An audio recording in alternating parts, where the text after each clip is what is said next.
নমস্কাৰ। এই মুহূৰ্তত আপোনালোকক দিবলৈ লৈছে গুৰুত্বপূৰ্ণ খবৰ, কিয়নো আত্মসহায়ক গোটৰ মহিলাসকলৰ বাবে কিন্তু এটা ডাঙৰ খবৰ আহিছে। ইতিমধ্যে আপোনালোকৰ যিসকল আত্মসহায়ক গোটৰ মেম্বাৰ হয় তেওঁলোকে যিসকলে MMUA ফৰ্ম অৰ্থাৎ মুখ্যমন্ত্ৰী মহিলা উদ্যমিতা ফৰ্মখন আপোনালোকে ফিলআপ কৰি জমা কৰিছিল 10,000 টকাৰ কাৰণে, তো আপোনালোকৰ মোবাইলৰ কিন্তু এটাকৈ মেছেজ আহিব ধৰিছে।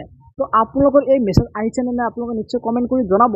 আৰু এই মেছেজ কোনসকল আহিছে আৰু আপোনালোক যদি অহা নাই তেতিয়াহ'লে আপোনালোকে কি কৰিব লাগিব, কি কৰিলে আপোনাৰ মেছেজ আহিব, আৰু আপোনালোকৰ মেছেজটো নাহিলে কি হ'ব, আপোনালোকৰ মেছেজ নাহিলে 10,000 টকা পাব নে নাই, সম্পূৰ্ণ ভিডিঅ'ত কিন্তু আপোনালোকে বিস্তাৰিত আলোচনা কৰিম।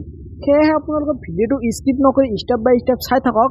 আৰু যদি আপোনালোকে চেনেলটো নতুন হৈ থাকে তেনেহ'লে চেনেলটো ছাবস্ক্ৰাইব কৰি ৰাখক, কিয়নো এনেকুৱা ধৰণৰ ইনফৰ্মেটিভ ভিডিঅ'বিলাক সকলোৰ আগত চাবৰ কাৰণে। তো এতিয়া কথা হ'ল যে আপোনালোকৰ সকলোৰে মোবাইলত কিন্তু এটাকৈ মেছেজ আহিব ধৰিছে MMUA, অৰ্থাৎ এইটো হ'ল মুখ্যমন্ত্ৰী মহিলা উদ্যমিতা আঁচনি।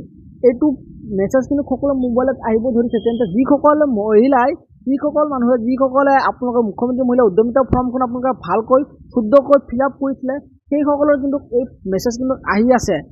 এতিয়া আপোনালোকৰ কথা হ'ল যে যিসকল অহা নাই তেওঁলোকে কি কৰিব। তেওঁলোকে চিন্তা কৰিব নালাগে যে তেওঁলোকৰ অতি শীঘ্ৰে আহি যাব।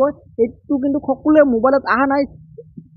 যিসকল ভেৰিফাই কৰি আছে সেইসকলৰ মোবাইলত আহিছে আৰু অতি সোনকালে সকলোৰে মোবাইলত আহি যাব। অৰ্থাৎ আজি মে' মাহ হয়, আপোনালোকৰ জুলাই মাহৰ আগতে কিন্তু আপোনালোকৰ সম্পূৰ্ণ বেনিফিচিয়াৰী অৰ্থাৎ সম্পূৰ্ণ মেম্বাৰৰ মোবাইলে কিন্তু এই মেছেজ যাব। তো আপোনালোকে চিন্তা কৰিব নালাগে, তো আপোনালোকৰ মেছেজ যাবই আৰু সকলোৱে ভেৰিফাই হ'ব। আপোনাৰ যদি লিষ্টত নাম আছে তেন্তে কিন্তু আপোনালোকে পাই যাব। তো আপোনালোকৰ ভিডিঅ' কিন্তু এটা লাইক কৰি ভিডিঅ'টো সকলোৰে মাজত শ্বেয়াৰ কৰি দিয়ক। আৰু আপোনালোকে টকাটো দিব, অৰ্থাৎ যিহেতু মুখ্যমন্ত্ৰী কৈছিল যে ইলেকশ্যনৰ পিছতে টকাটো দিয়া হ'ব, এতিয়া কিন্তু ইলেকশ্যন পাৰ হৈ গ'ল। এতিয়া ইলেকশ্যনৰ ৰিজাল্ট দিব, ইলেকশ্যনৰ ৰিজাল্টৰ পিছতে কিন্তু আপোনালোকৰ এই 10,000 টকা দিব। তো আপোনালোকৰ যদি মোবাইলত এনেকৈ মেছেজ গৈছে তেন্তে আপোনালোকে নিশ্চয় কমেণ্ট এটা কৰি জনাব আপোনাৰ মেছেজ গৈছে নে নাই। আৰু যদি আপোনালোকে যোৱা নাই তেনেহ'লে আপোনালোকে কমেণ্ট কৰি জনাব। আৰু যদি আপোনালোকে মেছেজ গৈছে তেনেহ'লে আপোনালোকে কমেণ্ট কৰি জনাবলৈ একেবাৰে নেপাহৰিব। তো এনেকুৱা ইনফৰ্মেটিভ ভিডিঅ'বিলাক সকলোকে চাব কিন্তু আপোনালোকে চেনেলটো ছাবস্ক্ৰাইব কৰি ৰাখক। আৰু আপোনালোকৰ টকা কেতিয়া দিয়া হ'ব কিন্তু অতি শীঘ্ৰে আপুনি ভিডিঅ' বনাই জনাই দিম। তো সেয়েহে আপোনালোকে ভিডিঅ'টো লাইক এটা কৰি ভিডিঅ'টো সকলোৰে মাজত শ্বেয়াৰ কৰি দিয়ক। তো আজিলৈ এইখিনিতে, আকৌ নেক্সট ভিডিঅ'।